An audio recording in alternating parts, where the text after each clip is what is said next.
Hello and welcome to the Guild Academy. I'm Andrews and I am the guild leader here. I have several pieces of gear that I want to review today, and I know that I promised you a pants video last week, but that didn't end up happening because I got new gear in and I've had some time to utilize it and collect some of my thoughts about that, especially after our Saturday's practicum with all of our scholars, and they use a lot of this gear and we kind of have a better idea of how this functions with your equipment and other sword fighting styles. So first off, we're going to talk about our baseball catcher guard. So this is a catcher protection that you use for baseball. The biggest things about this are it's very tall. This is going to get in your way a little bit if you use a bigger boot, like you saw in my previous video. The big leather boots I have, this was kind of a problem for me. In the wrestling boots, this is why it wouldn't be as much of an issue. Most of the baseball protection catcher pads are going to be protecting from the front protection from the baseball coming this direction. There's not a lot of side protection for the knees here and here. The other problem is that these straps can easily come off, however, and they're also not the biggest. So some of the larger fighters are going to have problems getting this around a calf, getting it around a knee or a thigh, something of that nature. So this is something to be wary of when you get these. Again, for average fighters, this is an okay height. However, with your shorter fighters, this is going to be a bit of a problem. These can be found in your local sport authority stores, those kinds of things. You can find them in used stores as well. So for budget conscious, this works relatively well for your purposes of protection. I like them okay. I use these for a long time. There is a bit of a problem with the separation here because there's not a lot of protection. There's a gap here that swords might be able to get into, especially if you're moving in them. This gives you a little higher thigh protection, however, and it's relatively light, but it is also very large, and so traveling with these is going to be a bit of a problem. However, budget-minded, this baseball catcher's knee and shin is going to be very effective for your purposes, and it's easy to shift in and out of gear. So if you've got 4 of these, you have average-sized fighters, and you're starting a group, you can easily switch them in and out of this gear fairly fast, and that's a pretty interesting thing to keep in mind because you don't want to waste enough time getting in that gear and taking a lot of time to do those kinds of things because it takes away from being able to spar. The second piece of gear that I have here is motocross. Now this is better for shorter fighters. In the last one, it uses D-rings, which is a steel ring which is going to be very hard to break for a sword. It's unlikely that it'll happen, they're easily repairable. On this, however, there is this metal catching here. The straps are also not the widest and they're not the best, so they're going to be better for, like I said, smaller fighters, shorter fighters, that thing are going to be really useful. This would be better with some stitching on it and some sort of movement here. I'm not really sure what the solution would be. And we've actually lost this piece before, so we're going to have to make a new one. But it does use a steel bar, but this is plastic. And again, you're going to see plastic break from steel. These have not broken yet. Both of these were a gift from scholar that we currently have as well. But the lining isn't removable. But there is this red mesh here that allows you to breathe fairly easily. But again, it's not the longest. There's going to be a section about this big that is going to be exposed on the taller fighters. So the baseball catcher's guards are going to be a much better option for taller fighters. This is 2 points of articulation with steel on both of these. Your first point of articulation is 1 and then 2. So you get a good range of mobility in these, and they're a little bit easier to fly with. If you're a shorter fighter, these are a great choice because they will pack in the bag very easily. I don't know if these would do really great for if you were a very large fighter. You could probably get away with using this as your upper or your elbow protection here. But as a point of interest here, also, a piece of plastic that holds your netting in place is broken on this side. And that's directly from impact, and so plastic bits tend to break off very easily.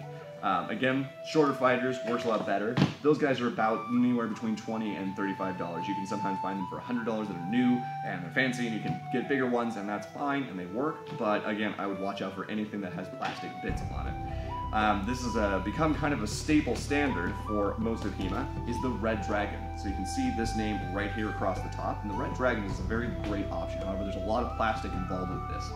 First off, we have our ability to remove the padding. It snaps in and out. But those snaps are plastic and they're on the outside, and they can break off pretty easily. What's great about the snaps are that you can take them out to wash them because HEMA is hot work, and being able to wash your padding is a great choice to have. I'm concerned about the plastic that's on here for those. Already some of these have broken off of these. One of them, I think it's not this one. But this has a decent amount of protection. It gives you the side of the knee protection here and here, so you've got great protection coming in from this side. You have a bit of upper thigh protection as well as your shin protection. This is about a medium-sized fighter or standard-sized person that's going to be able to use one of these. Shorter fighters have had a problem with this. Some of the people that were in the practicum preferred our motocross over the Red Dragon because of height concerns. This was just coming way too low, and this was riding way too high. It wasn't at the knee, those kinds of things. The other problem that I have with this is that you've got a plastic closure again. Now this is a much harder plastic and it's a better designed piece of plastic, but again, it goes right into our piece of plastic on this side. Plastic is going to warp, it's going to bend, it's going to break, and if you can find a way to make the steel or change this enclosure, that would be really a great option to have. And Red Dragon hopefully will put some steel on here for how your knee will close from this strap on this side. I see this plastic choice fairly frequently. It's inexpensive, it's cheap to do, but over time it's not going to last as long. The Red Dragons are a great option for a group or a series of people or anybody that has some decent money. It's not crazy expensive, it's about 80 bucks. And it gives you much better knee protection, and it fits a lot of fighters. There's some misgivings, but of the three currently, this is probably the best option if the club has a lot of funds to work with. Buying 3 or 4 of these and everybody's roughly a standard size fighter. If not, this and the baseball catcher's guard are not going to do the trick for you because they don't fit for shorter, smaller fighters. There are 2 points of articulation here. The first one is up here and gives you protection amply on the knee, so I can't get a sword up through here, and there's great protection here, and it's really solid. The second point of articulation is here, so you can get an even further, deeper bend to the knee, which works really great. Again, we're seeing a lot of plastic from these on this connection here. I don't think that's steel. I might be wrong, I don't know their design, but from what I can see, they look plastic, and it's how the snaps on the inside connect to the outside. I would just be wary of those, but this is a really solid option for most HEMA fighters. It's going to be hard to travel because it's bulkier, so if you've got a group of people that are flying, you're sharing gear and sharing cost of flight, this is going to be a little tricky to pack a bunch of these together and put them in a bag and fly them down to wherever you're going or travel with them. As an individual, this would work really well, and as a group, this would also work very well. Now, my personal choice that I have is something that just came in. These are the Knee Pro 3, and they have a steel bolt here that goes all the way to the other side and is easily replaceable if I need to. The Knee Pro also has about 2 inches of padding on the knee. It does not, however, have any padding up here, and this does move pretty easily. And again, plastic and steel doesn't really mix, so meaning that if a sword strikes us, there's a good chance this could break, especially if it's cold. I do have some misgivings with these, but these are the best that I've used so far for my purposes. I would not use this in a group setting because it needs the knee protection, needs the shin protection I'm going to show you here in just a second.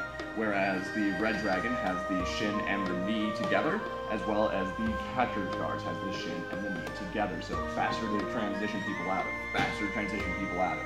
This is more for a personal thing, and they can be worn all day if you want to.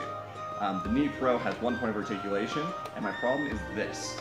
Now, this is unlikely going to happen because your knee doesn't flex as much. Usually you'll see about a gap like this if you really take a deep bend. I don't have a lot of problems with this because I only bent about there. But that is something to be a little wary of. Just be aware of that there is a potential for getting a gap here. The other problem is that your field hockey shin guards are going to have, they usually ride a little bit shorter. Soccer pads with the stirrup underneath are going to ride a little shorter. They're much smaller. I would not go with soccer ever, for a variety of reasons. And I don't have any for the reason that they're just too small. The plate to protect your shin is too small. And we'll leave a gap here. Some fighters have a field hockey shin guard that comes down that also gives you a gap in between the knee protection and the shin. Now that means a sword can come in. Swords are thin, as we all know, and so they are going to be a lot less effective. And they can get into that gap. On mine, however, I found one that was very tall. It's just a medium, and it worked out very well. All of these so far would be mostly just for sword fighting reasons. Now, my personal gear, we could use those for parkour, but these 3 here are definitely just for sword fighting because they are too heavy, too bulky for parkour reasons. So just expect that most of our shin protection is going to be used mostly for sword fighting. So back to my personal gear, the Harrow, H-A-R-R-O, these are the protectors that I use. Now there's a mesh over the top of this carbon fiber, and it's really hard. Now I expect the mesh to rip, And so what I did with this is that just like any other piece of gear that you're going to see, and things that I've talked about in the past, get an awesome sock. These are very tall, and this is what holds my shin guard in place. And I'll show you the other way that it holds it in place. So this tightens it down to the calf and holds the shin guard in place for what I need to, and it easily conforms to your shin and moves, and it doesn't break.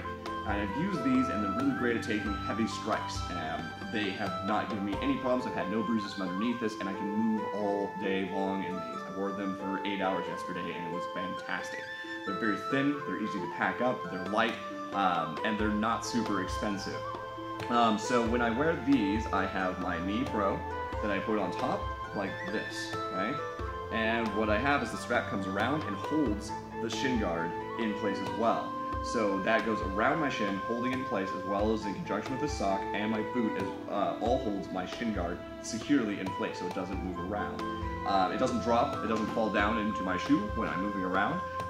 You have to be careful when you set them up, however, because if you set them up too low, you can get a bit of a rub on the ankle. Now this piece actually goes inside of my boot that I'm wearing, the wrestling boot that I talked about. Now this protection here is going to be nice to have on the ankle. I don't get struck there a lot, but it also helps with the stability of this moving up and down. If you set your shin guard up wrong and you put your sock on wrong, then you can get this a little bit too low, and when it's too low, this will rub against your ankle. It's easy fix, it's a moderate complaint, it's not really a big deal. You know, these are loose. There's no straps on these either, so this is going to fit for a range of people. It's also very flexible, so you can get a very wide calf in this, a very thin calf in this, and a thinner calf. I like these because I have side calf protection. The others don't have as deep of a protection with their calf as these do. They're also much lighter, easier to travel with.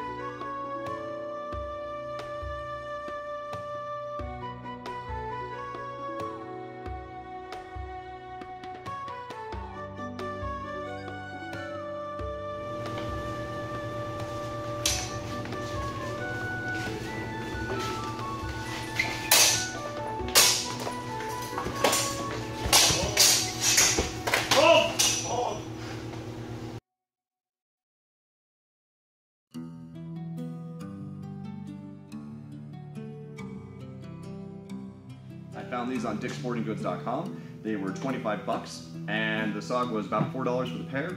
And then I also have, the Knee Pro was $32 on eBay. Amazon has these for $40, so I would save the 8 bucks and buy your cool socks, because that will help you on all of your costs, because you always want to make sure that you're being aware of cost and how cost effective something is. The other thing that I don't want to use is these guys. This is for motocross protection, and it's about 1/4 inch thick. This right here is very, very flexible, and I don't like these.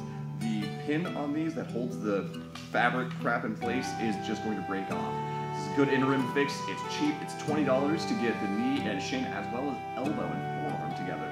But they're plastic again, and they break. You see how that works? There's no connection here. I've modified some of these to work on my Gamzon, and it's enough. There's plastic where it needs to be, but it's not a very heavy guard. So don't cheap out on when you're going to buy your knee and shin.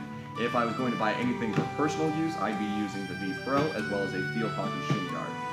The Harrow has the largest size that I can find thus far, up to 15 inches, which on the outside, which is phenomenally tall for people who are big, tall fighters.